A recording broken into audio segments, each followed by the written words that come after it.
Yeah. Hope everybody's paying attention today, and I want to welcome everybody to the Unimpressed Podcast. Today we have Layla El Khadri calling in from Bali, and she is a feminine leader and teacher. Welcome to the show. Thank you, John. It's a pleasure to be here with you today. I read a little bit about your story. There's always a path of, to enlightenment. Do you think you had to go through dark times to understand where you're at right now? I actually think that going through those dark times is the component that makes the alchemy potent for personal growth and expansion. It's a common theme, if you will. You said in your family was spiritual. Is this something within you think it's within the bloodline? What's the lineage? Where did this resonate from? And I was very blessed to grow up in a family of conscious parents. Both my mom and my dad starting doing the work before they conceived me. So I do believe that gave me a privilege and an advantage in having an easier way to reconnect with my own, we can call it soul, we can call it spirit, that part of myself that is beyond the mental and emotional and physical body, that I feel gives us a spark to go through the hardship of life. It gives the answers in places where other things haven't really been able to support us. A lot of things I talk about, I feel. I don't really put it out there, but I'm a clairsentient. But my lineage on both sides were Native American, Cherokee Indian.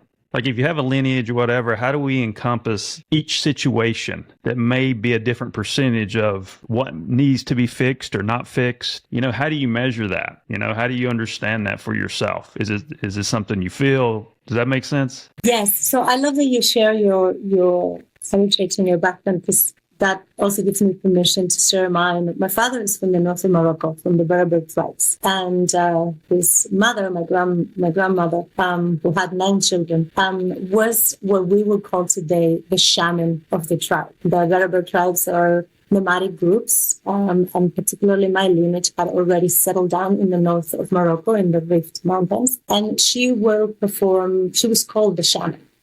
And during her life, she would perform the healing, she would be the midwife, she would be the death doula. And part of her abilities that were well known were her ability to see in the future, her ability to feel people's truth beyond what people is expressing. And, you can call this clairvoyant, you can call this clairsentient. And as I started growing up, I started dealing with experiences that were not normal, experiences that my school friends couldn't relate to. I will dream about things that then happened, or I will hear people tell me things, but I will know that they weren't true. And so, thanks God, my father was aware of his mother's gifts, and he had done already his work to understand what shamanism is and what these qualities meant, so he could guide me to not go crazy. And I feel like a lot of what we're dealing with today, especially in the mental health world, with people feeling really lost and confused, humans, more percentage of humans than we believe have these abilities. I believe this was the natural state of humans before we got clearly conditioned and controlled and programmed. And so for me, having access to that lineage and having an awareness that these qualities were actually positive qualities to work and develop rather than disorders to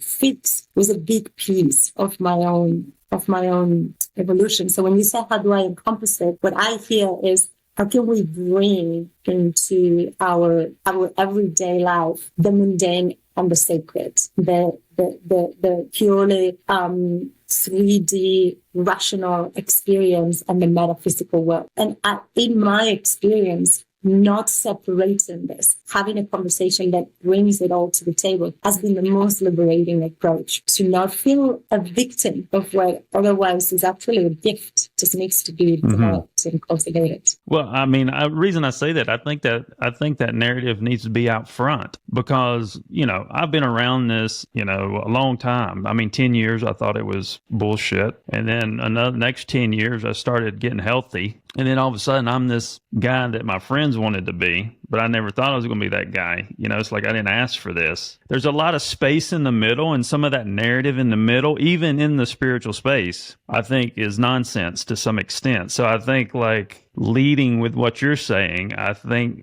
in this day and time may have to be done to kind of clear the air of everything, you know, and make some clean lines if, you know, probably why you're supposed to be here anyway. Does that not make sense? True. Yeah, it does. And I guess that it's been so stigmatized for so long. And I also started in this world already 15 years ago. And what I've seen in the latest boom of spirituality and New Age narrative is also a lot. Yes, there is a lot of ungrounded. There's a lot of substituting one addiction for another. And so, yeah, sometimes it's hard for me to find a way to lead with this conversation. But you're right about very valid point. I'm just like, all right, what should I do? You know, I just want to make sure I'm doing the right thing. But, you know, you're trying to measure both. You're in the entertainment business. You go through this enlightenment, right? Now you're being pulled over here with this narrative. You're like, okay, I'm gonna do this, and then you know how do you do that? Well, I did get out of it when I had my first big spiritual experiences back in 2012. I was also in the entertainment industry. I studied media, have a master's in filmmaking, and also in acting. So I was directing and I was acting, and I was doing commercials for to pay my studies. So I was like moved to LA to work in the industry. I had worked in Bollywood in India, and as my awareness of what is available for us started to expand, I couldn't cope with the BS of this industry. It was hard and hard for me to cope with the lack of kindness, the lack of compassion, the lack of empathy, the lack of awareness of the impact of the narratives that we put out there. Especially that piece for me is really important, as I also studied somatic therapy and psychology, and I understood the impact of the stories we tell and how the role of the shaman was the role of the storyteller. And today we could say that the role of the scriptwriter, whether it's writing fiction or is writing the news, has a big impact in the way that society believes things are going. And what we believe we become and we create. And I had to get out. And I ran to Bali, so I get it. Yeah, I totally get it. I didn't know my direction, right? I didn't know where I didn't know I'd end up here. So my friend Eric Neese introduced me to a lot of different people in this realm that I may not ever experienced. So, and it's like my mind wasn't there yet. Did you ever have any experiences that you didn't expect where your mind wasn't there yet? And it just kind of sparked something. Totally. Furthermore, I believe that is the way that we get to bring our tribe, our community, and our friends into these experiences. Meeting humans and seeing and testing and experiencing what's possible. One of the things that I find often with my clients is they have their awakenings, they make their changes, they start living an awesome life, and then they go and the first thing they want to do is convince their family and friends, hey, dude, there is another way to do things. And they often meet resistance. They meet something that in psychology we call cognitive dissonance, which is the inability to accept a new framework. I feel that it would be just much more powerful just to take your friends and invite them for a weekend with your new friends, your new connections, your new teachers, and have them have an experience, because ultimately we experience energy, vibration much more intensely than we believe so. Somebody can come to you and tell you, I love you, but it's internally thinking, you're just not my cup of tea. Your radar is going to bust. You're going to feel you're a minimum present. You're going to feel there is a discrepancy in the energy. We are much more tuning than we believe. Just bring your peeps, just bring yourself into the right containers, into the right environment. Innate intelligence is going to kick in. How do you keep your focus now? What is driving you? Really passionate about bringing this work to individuals that are in positions of power. I have a little bit of a feeling that we are in a really potent time, and there is an urgency to this time because of the rate of destruction that our society is showing. As I found some answers and as I found the access to some of this potent wisdom, my thought process was, how can I bring this work to leaders, to visionaries, to creators, to entrepreneurs that are in positions of power, people that have the ability to have a bigger impact, so that we can convert the entire human family. Because I believe we could be living on heaven on earth if we woke up. Let's just call it that way. I know the woke language in America now has a whole other baggage to it, but the experience of waking up for me, it's really powerful. It's realizing that we have all the ingredients to live happy and in harmony with each other and with the planet. There's two mindsets in the world. There's a discovery mindset, and then there's a creator's mindset. So if you have a discovery mindset and you're going through life through the process of life, it's going to take you longer to get to an answer. But if you understand creation going through life, you can get to an answer quicker. So what I was saying is, why can't society basically understand creation and understand feminine, masculine, and what harmony means with that in society? Such an interesting perspective. I actually love it, because as a creative myself, I've always found my answers through creation, and I'll dare to say through creating. And actually, the program that I run right now with, I'll say, the most ambitious women I work with is called the Creatrix, and I chose that name because I believe exactly in what you're describing right now. And I feel that one of the reasons why we're not taking full ownership of our power as creators is because we live in a consumer society. So since you are a little child, you are constantly witnessing and being encouraged to consume. And we also live in a very disempowered society, because in the process of compartmentalizing wisdom, we have also given away our sovereign power. So we don't learn a lot about health and a lot about psychology or relationships, or we don't get taught to take responsibility over our own processes, right? If you are sick, you go to the doctor, and the doctor gives you a medicine to fix a symptom, but nobody explains you why you got into the disease in the first place. If you have a confrontation with someone, you go and sue them, or you go to the law. You don't go into learning how to resolve the conflicts on your own. So the education system that makes us consumers and takes away our sovereignty really disempowers us and disconnects us from the mindset and the experience of being a creator. And then what happens for me, the opposite of a creator is a victim. And then we live in a society where, especially in the last half a decade, and this might be a really unpopular opinion where I'm going to share right now, but there is a constant invitation for all of us to identify with one or other category of victim, whether I'm identifying with being a victim of sexual abuse, or I'm identifying of being a victim of racism, or I'm identifying being a victim of this and that. We're constantly invited to get rights, to get attention, to get support because I'm a victim of something, which is separating us from our ability to create. And what does this benefit? This benefit whoever or whatever is in power, that's making it very easy to control us. Because imagine this world would look very different if every single one of us knew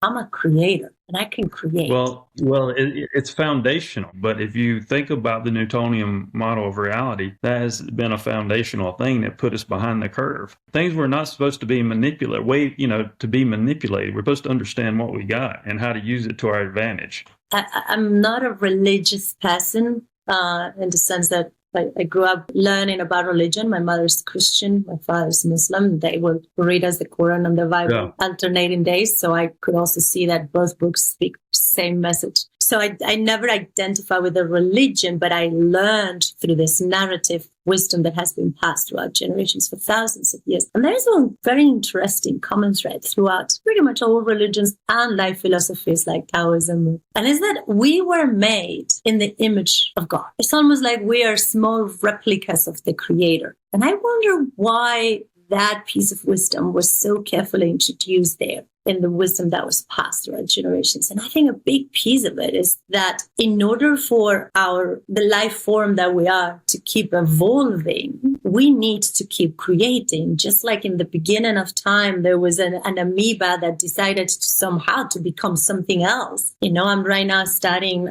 mental health from the perspective of metabolism, and I'm learning that the mitochondria was one of the original cells, used to be a completely independent, let's just call it entity. I'm not a biologist, I'm sure there's a better name, but there was an independent entity that then came a new life form by merging with another life form. What science has shown until now is that this was an occurrence that happened once. Already in the beginning of life, the life forms decided to create something that wasn't there before. And yes. I believe that is what's now we evolve, and now we are conscious sentient beings that have even more ability to create something that wasn't there. But we need to practice that ability to create as well. 100%. But I wanted to ask you this, like when you mentioned science, right, and you talk about what space we're talking about, I always talk about law of attraction. Science only uses two parts of law of attraction for everything they come up with. They use environment and they use basically foundation, but they don't use the esoteric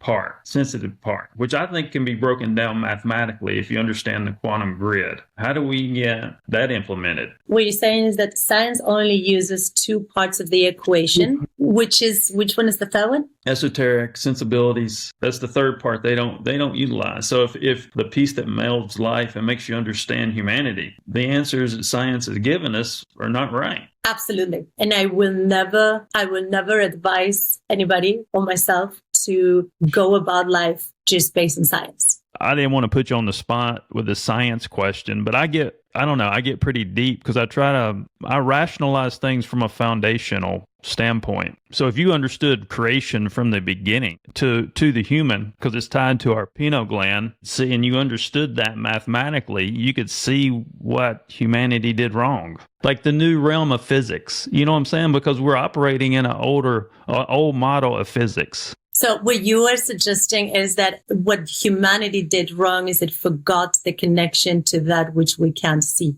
Yeah, because I think the whole play is just separating everybody from spirit.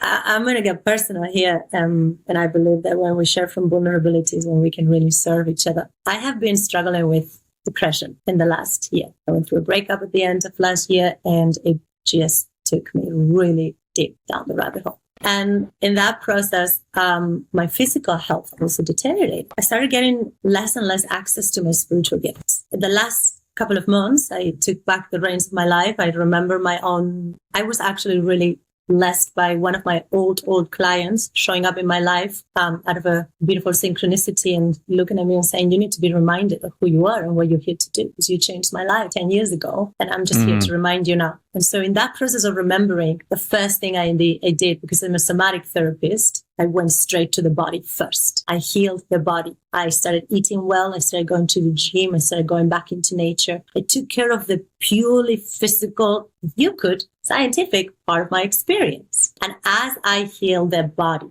as I went back into the habits that I used to have, into my practices, then I started recovering the connection with a deeper sense of self. And then I started recovering my what you could call my spiritual gifts.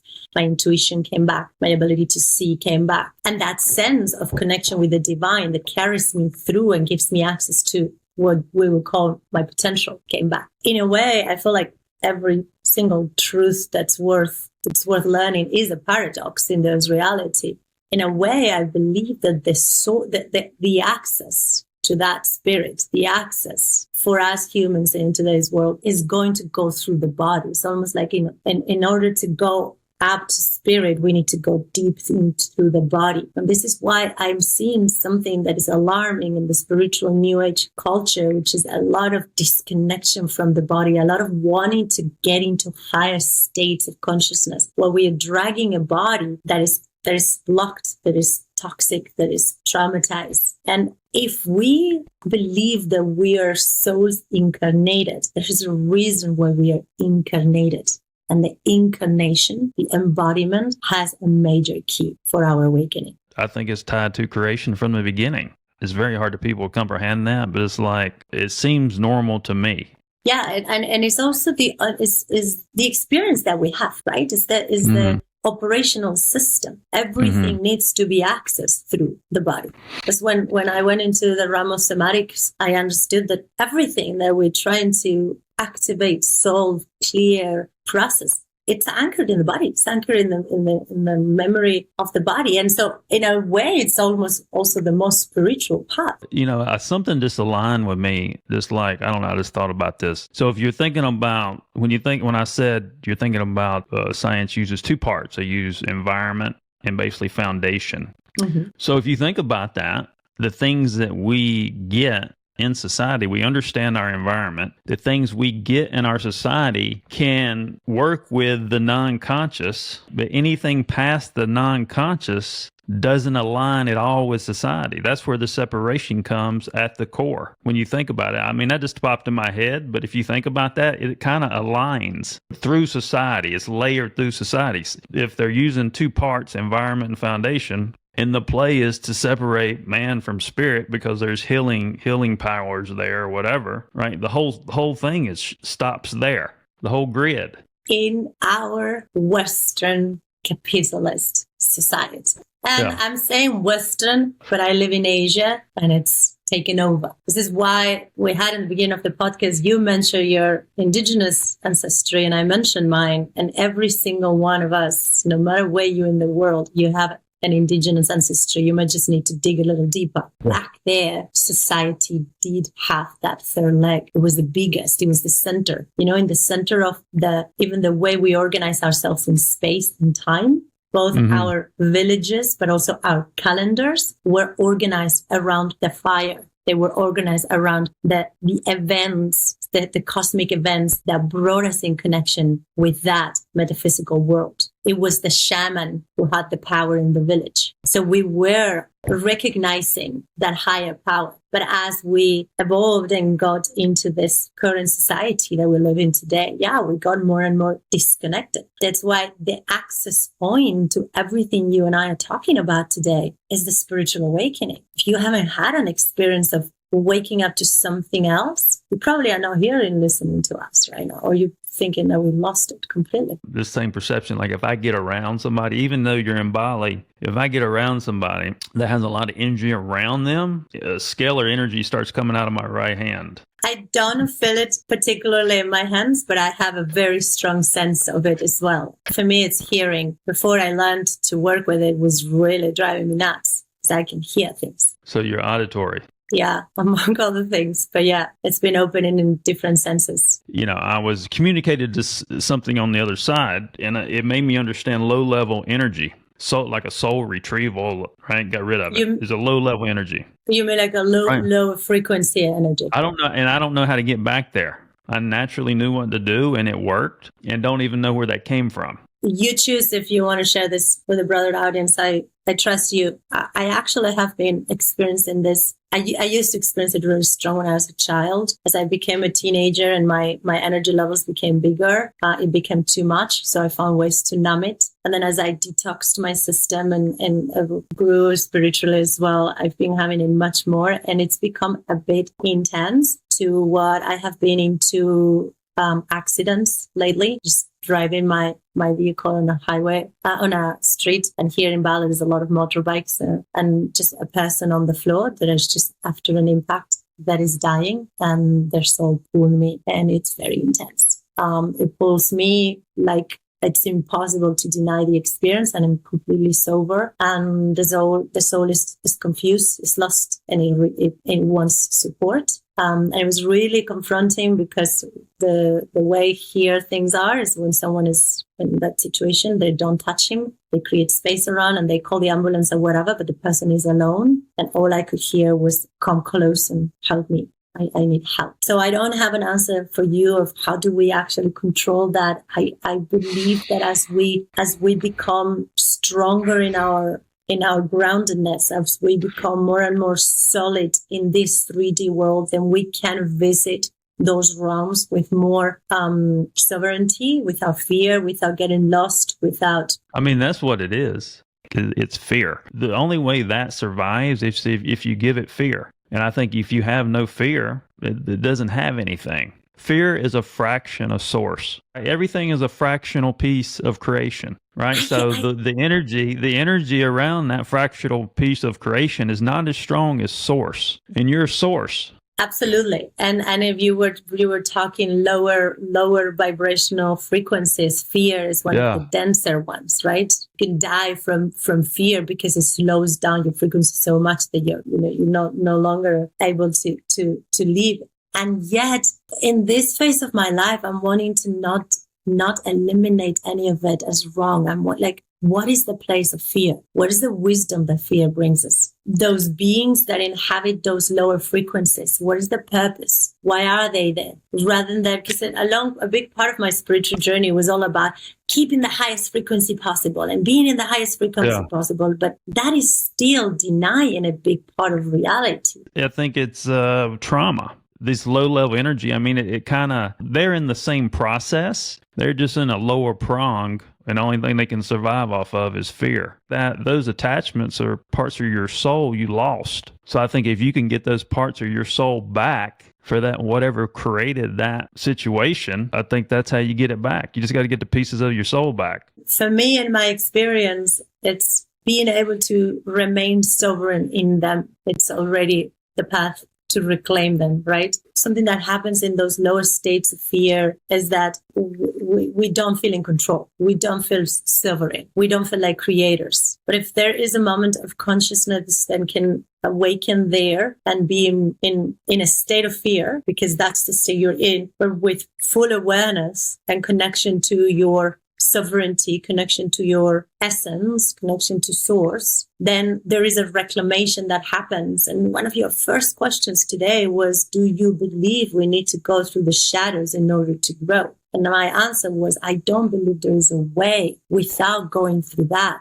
One of the oldest tales that we have in recorded history is the legend of Inanna. Inanna is the goddess of creation, and her sister is the goddess of death. And Inanna visits her sister in the underworld, and she has to go through the experience of dying, letting go of everything, complete annihilation of her essence in order to come back and fully claim her queendom. And why do we have a tale that's 4,000 years old that's bringing us to remember that the only way to fully claim our creation is to traverse? I've never heard that story. The legend of Inanna. The legend of Inanna. The Inanna descent. When I came into my spiritual awakening, I came in contact with the energy of the divine feminine. And in my 20-year-old mind back then, I realized this is what happened. Thousands of years ago, we engineered the feminine out of society and we created a patriarchal society. We bring the wisdom of the feminine back. We will restore balance. That's why I've chosen the title Feminine Leadership. It's nothing to do with females. It's to do with the energy of the feminine. And the energy of the feminine is cyclical. And there's no cycle that bypasses death. There's no birth without death. I had a theory, about that. Like if masculine and feminine keeps separating, you leave these pockets of energy open. That energy is evolving into something it shouldn't be evolving into. There's a space between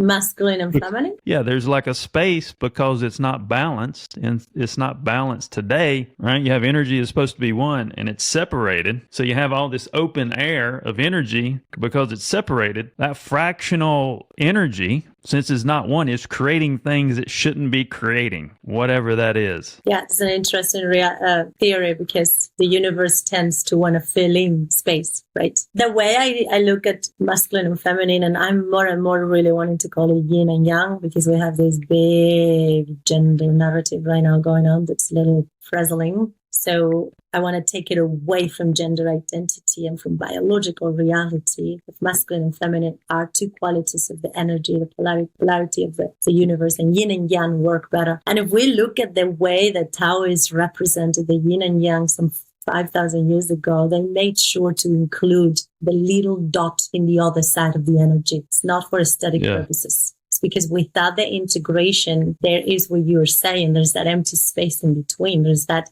confusion. Yeah. And that's also when we're teaching polarity dynamics, especially in leadership. It's like, oh, you want to be more masculine, you need to be more feminine. You need to find the balance. I mean, I should change my title from feminine leadership to integrated leadership. And this might be the moment where I do that. Because without integrating both of them, then there's this constant, almost bipolar expression that happens. Well, I mean, you could use it's not rocket science. I mean, you could use the Bible, creation is one, know thyself, live in the moment. Nobody in society does those three things. I think at the end of the day, we're naive to think anybody's religion is better than anybody else's when there's one God and one source. So I think there's a lot of egos out there that, have created these narratives that, there's some positive in things and things are, have meaning. But if you understand, what you're putting out, it's a contradiction. I feel like it served its purpose as a transmission of wisdom throughout history. But I think in today's world, a big piece of what religions play in human psychology is a disempowering. It's a projection of our authority and our sovereignty outside of us. It's like trying to find God out there rather than trying to find Him within ourselves. And if we get really, really honest with ourselves, everything we do, everything we learn, everything we practice, everything it's to better our experience here and now, right? It's to be happier, healthier, more connected. Religious perspective of putting it out there is actually working in detriment to us. We are now waiting for a God to save us, or to forgive us, or to judge us. And then that you're not taking the sovereign power that, funny enough, that God gave you. It made you to the image of itself. When you think about that, we mentioned fear. And that low-level energy, I was able to get rid of that low-level energy because I wasn't fearful. Most everything in society was created based on fear. What happens when nobody has any more fear? Oh, I really want to see that in my lifetime. Change the narrative of fear that's running rampant in our society. Yeah. Can you imagine, John, a world where everybody knew I am more powerful than any low energy. I'm more powerful than any greed. I'm more powerful than any addiction. I'm more powerful than any fear. Wow. Yeah. I want to live in that world. I want my future babies to live in that world. Yeah. Yeah. That breaks it down. I mean, I never knew. I don't know. I've started having these rationales later in life, but you don't. I guess, like I said, you got to go through some shit to understand it. Yeah. Yeah. And I didn't say something earlier too. I mean, kind of what people don't understand too is you're trying to be this, obviously, a very strong leader, and you're a very powerful person. But a lot of people don't understand, like, to be able to center your sensibilities, because really sensibilities is like, whatever energy pushes you. If you can center your sensibilities, whatever energy pushes you, that can push you any dark or light. But someone like yourself, it's a lot tougher for you to handle stuff. Right? You're trying to protect yourself. You feel these feelings come in. It's a lot tougher to protect yourself. Do you want people to know that part of it? Because it's not easy. It's not easy because I feel things times 20 as other people. And I'm sure you do too. It feels like off the charts. I mean, how do you, that's tough to center. I feel like you're inviting me to uncover things I haven't spoken publicly ever. I don't actually normally share these abilities. It's also why, like, the title of spiritual healer is something I don't resonate with, and you won't find it in any of my bios or descriptions online.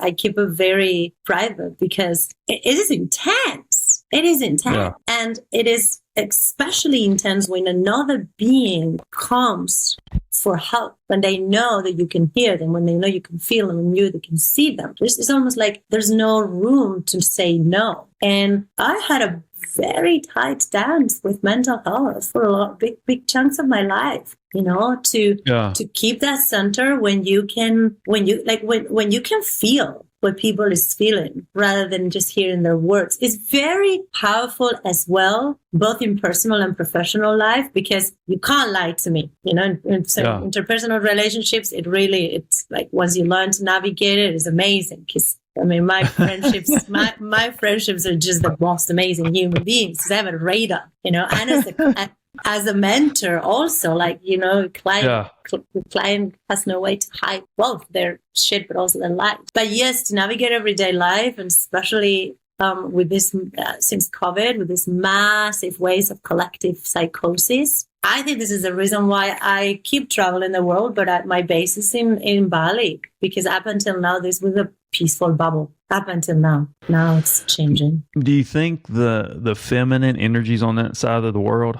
Did you hear what I said? Do you think the feminine energies in that side of the world? But I didn't hear the last part. No, do you think that it's on that side of the world? I don't know. I have this instinct that that's where it is. It's like that whole little realm right there. That's where the feminine fire energy is or something. I got an instinct or something there. There's like a layer there. The answer to is Bali an island that has feminine energy? Yes, in my experience, absolutely. Now, it's funny because it's a volcanic island with, I believe, 8 volcanoes, if I'm not wrong. I've thought a lot about this. I've only lived in islands in the last 15 years. I lived in Kopangan in Thailand, in Hawaii, in the island of Kauai. My second residency is in my country in Spain, in Ibiza, and I live in Bali. And I believe that islands have a much more feminine energy because of the surrounding of the water. And for me, in my experience, but also if you look at indigenous shamanic wisdom, water is known to be the most feminine of all elements. I believe that the experience being in these places is much more feminine. Absolutely. And also the way islands have developed, there is a much more relaxed culture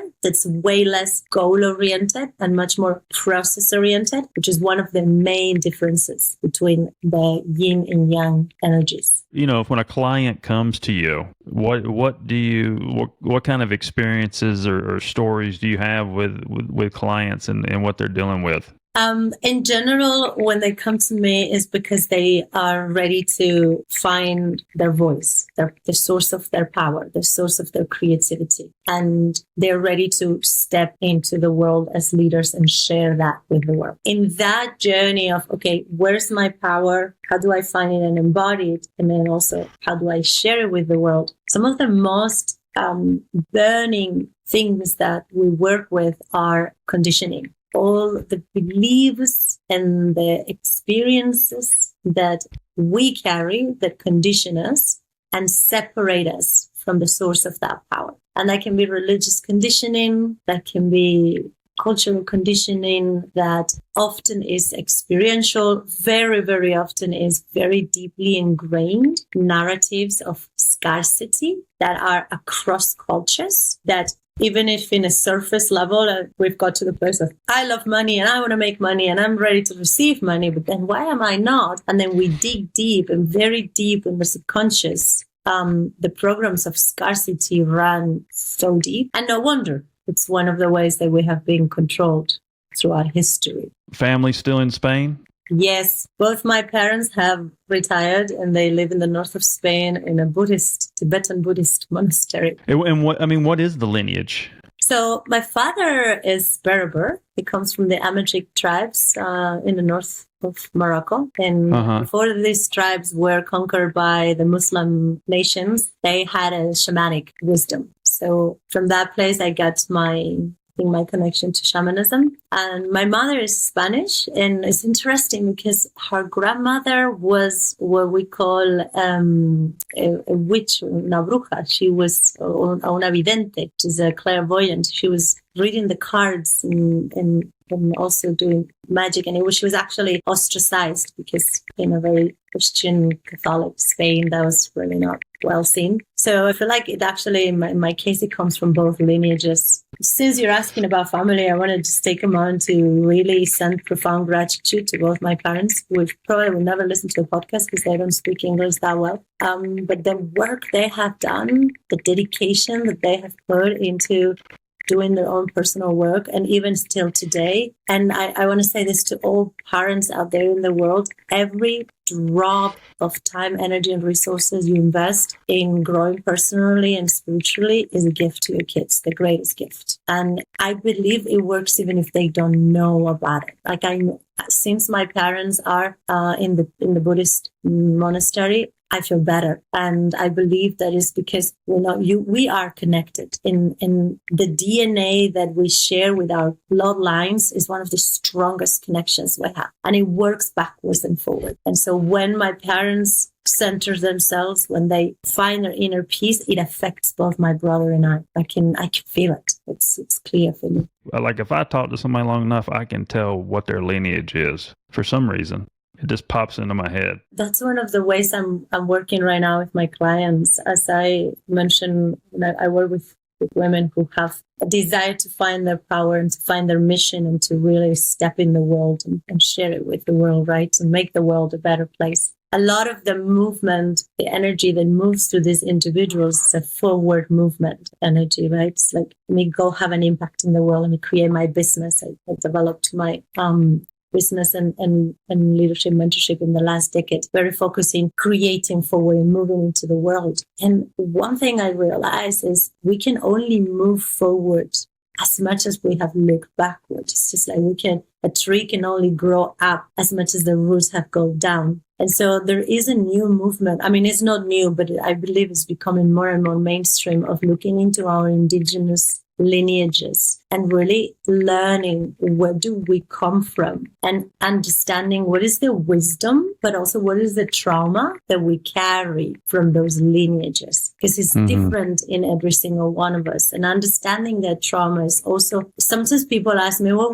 why do you work with somatics and trauma if you're working with leadership and business? You should niche more. They are two different worlds. No, they aren't. There's no way for you to be a good leader if you haven't dealt with your trauma. Quite the opposite. If you learn all the tricks to be a good leader, but you haven't dealt with your trauma, you're going to be much more harmful for those who you lead than helpful. There's no way for you to be a powerful creator and bring new stuff in the world if you don't know yourself, because then you're infusing your creations with your blind spots. And so you believe that you have baked a marvelous cake, it's full of poison. And this is really important for those of us. I believe that as a businesswoman and as a business coach, I believe that business is one of the most powerful tools to change the world. And I believe that in a capitalist system, business with integrity is one of the most powerful tools we have to leverage to change. And as business people, we have a powerful responsibility to understand that everything we put in the world is a seed. And whatever from our own inadequacies, it's transmitted through the work and through the products and services that we put in the world is going to grow. And so I really want to call all of us to give this part of the work a big front seat. So if someone wants to find you and book you and talk to you, tell me, what's that process and how do they get your information and so forth? Thank you, John. That's very kind. You can find me on social media. Instagram is a good place to find my work because I'm very active there. And you will also have the opportunity to have tasters of all the things I do, from the somatic therapy programs to the feminine empowerment to the business programs. I have created avenues for you to have a connection, feel my work before you need to make any decision to work with me. You can also find me on my website, LaylaElKhadri.com, and on my YouTube. Once you know how to spell my name, I started doing this work a decade and a half ago, so I've claimed all the domains with my name are mine, whether it's my YouTube, my Facebook, my Instagram, my website. It's all my name. And yeah, if you want to do this work, if you know that you're here to make this world a better place and you're ready to do the work that it takes, and you are understanding of the concept of holistic, which means that we can't compartmentalize, we can't separate business from personal, we need to work the whole package, then just shoot me an email, because I'm here to help you, because you're here to help the world, and that's my mission ultimately. I think it's definitely a narrative that's needed, because how many people are tackling that? And it's fascinating, right? Because you see that we reproduce ourselves. I like this comparison between social media and human behavior. We reproduce ourselves, but because we haven't really looked at ourselves, we reproduce all our issues. And suddenly we have, the impact of social media, for example, in kids' mental development is devastating. and in depression, and then like the correlation between social media and mental health is devastating. Because we haven't, like, if we would pause for a moment and do the inner work, then our creations would be so much more powerful. 100%. 100%. Well, Layla, I appreciate you coming on the show. Hopefully we opened up some minds and talked about some things that maybe people can learn something from. And like I said, great conversation. I appreciate it. This has been Layla E. Khadri, and I am John Edmonds Kozma, the CEO of Bang Productions. Thank you.